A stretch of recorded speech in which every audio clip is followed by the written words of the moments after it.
Hi friends. Machiavelli की बात कर रहे हैं जिसमें हमने उनकी रचनाओं के बारे में जाना, नैतिकता संबंधी उनके विचार क्या हैं, धर्म आधारित नैतिकता का उन्होंने विरोध किया है, मानव स्वभाव संबंधी विचार उन्होंने बताए हैं, राज्य से संबंधित भी विचार उन्होंने मानव स्वभाव के आधार पर बताने का प्रयास किया।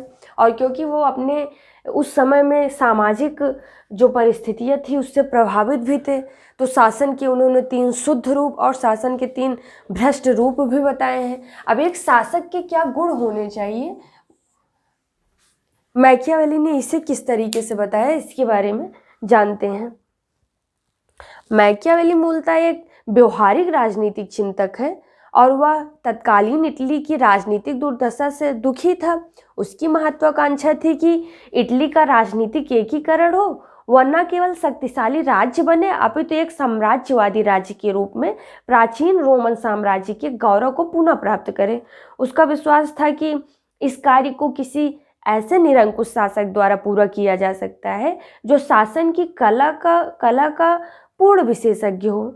अपनी कल्पना के ऐसे भावी राजा नरेश की सहायता के लिए ही मैकियावेली ने द प्रिंस नामक ग्रंथ की रचना की है।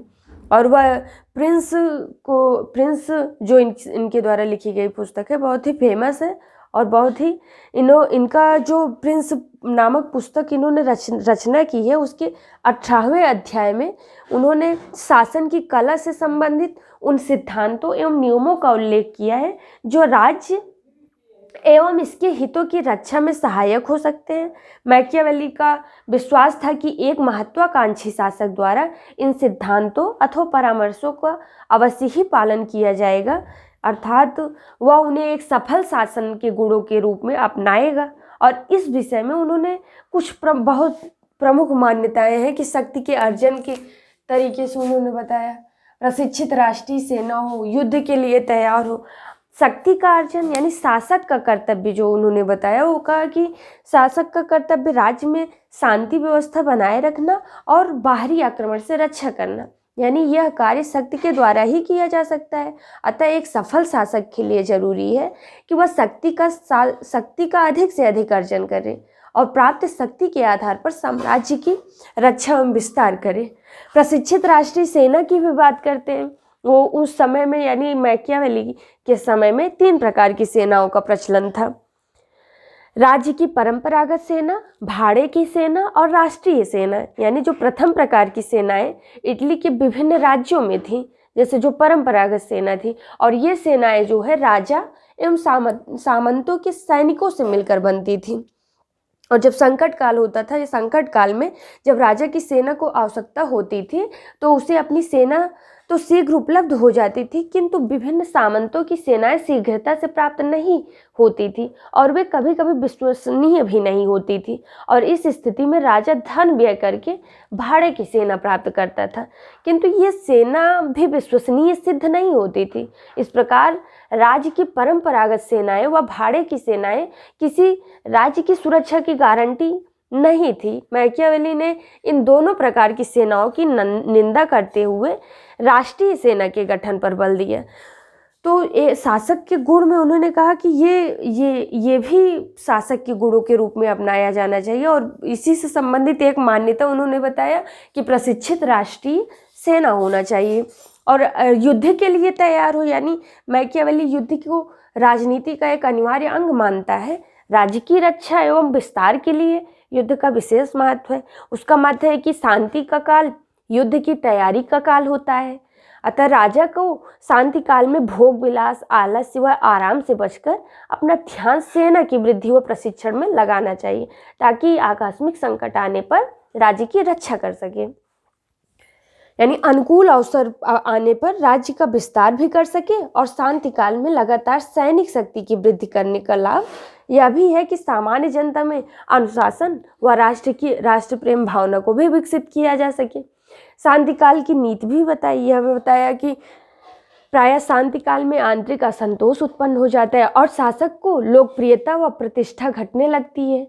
मैकियावेली यह कहता है कि शांति काल में शासक को प्रजा के सामने विकास संबंधी बड़ी बड़ी योजनाएं प्रस्तुत करनी चाहिए ताकि प्रजाजनों को रोजगार मिले। इससे राजा की प्रतिष्ठा में भी वृद्धि होगी और राजा संतुष्ट यानी प्रजा जो है वह संतुष्ट भी रहती है। सबसे बहुत ही महत्वपूर्ण है ये व्याघ्र लोमड़ी नीति का पालन। तो क्वेश्चन में ही इस तरीके से प्रश्न में पूछ लेता है, व्याघ्र लोमड़ी नीति का पालन मैकियावेली के अनुसार विश्लेषित कीजिए, विवेचना कीजिए।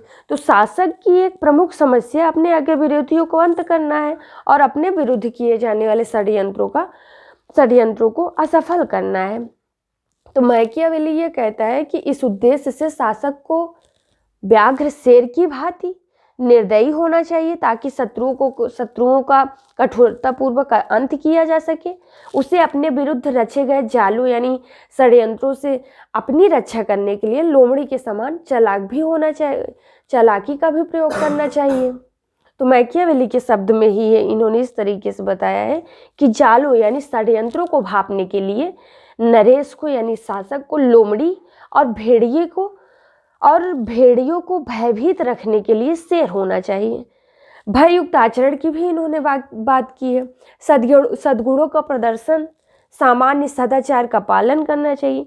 पुरस्कार एवं दंड संबंधी जो नीति है, इन्होंने कहा शासक को चाहिए कि वह राज्य के योग्य व गुणीजनों को समय समय पर सम्मान करे और उन्हें अपने हाथ से पुरस्कार एवं उपाधियां दे।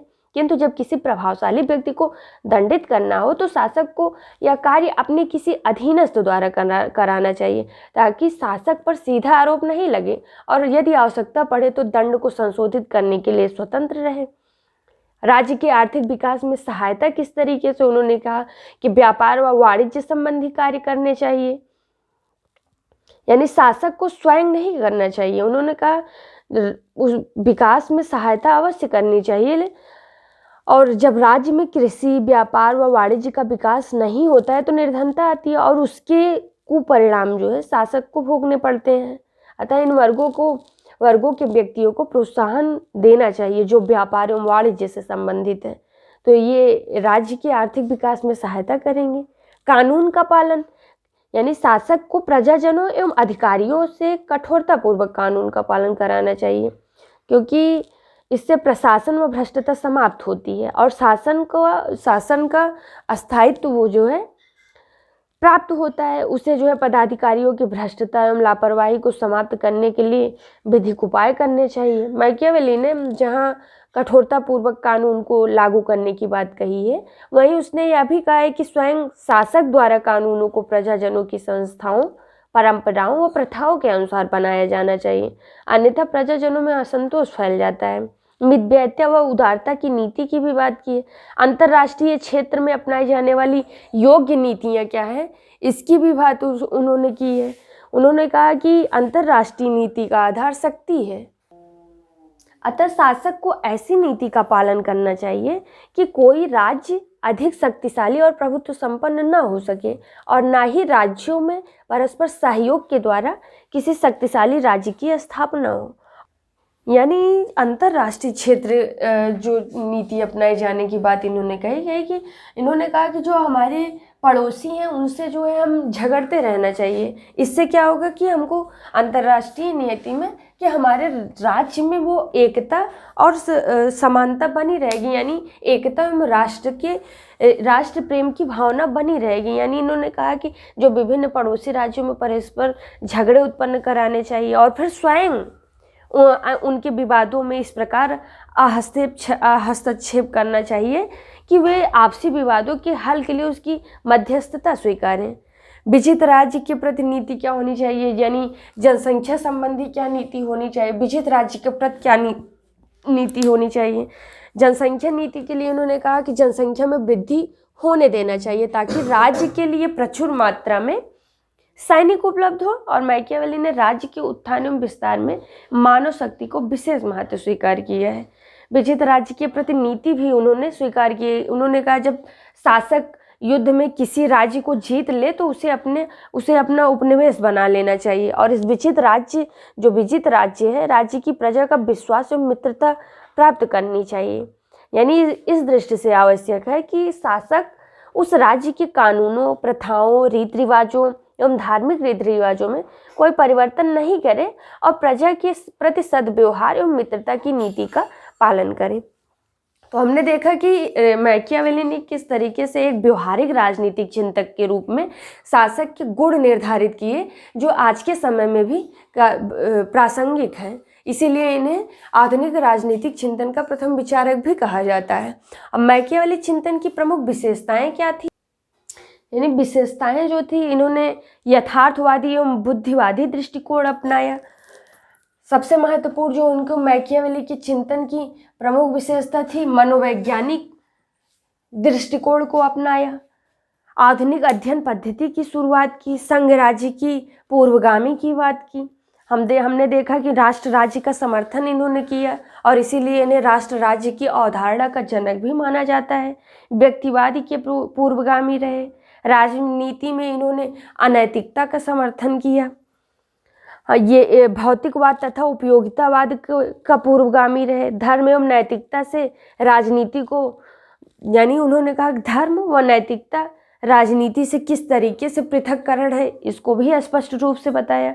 तो इनकी जो विशेषताएं रही हैं मैकियावेली के चिंतन की, वो हम इससे कहा जा सकता है कि ये आधुनिक युग के जनक भी इन्हें कहा जा सकता है और आधुनिक युग का इन्हें प्रथम प्रचारक के रूप में देख सकते हैं। और जब हम इनका जन्म देखते हैं 1469 के करीब हुआ था, तो उसी 14वीं या 15वीं शताब्दी के लगभग हम पुनर्जागरण को भी देखते हैं। यानी धर्म को लेके किस तरीके से धर्म सुधार आंदोलन अपनाए गए और उसमें इनके जो विचार रहे वो काफ़ी योगदान दिए। तो हमने मैकियावेली के बारे में जाना। धन्यवाद।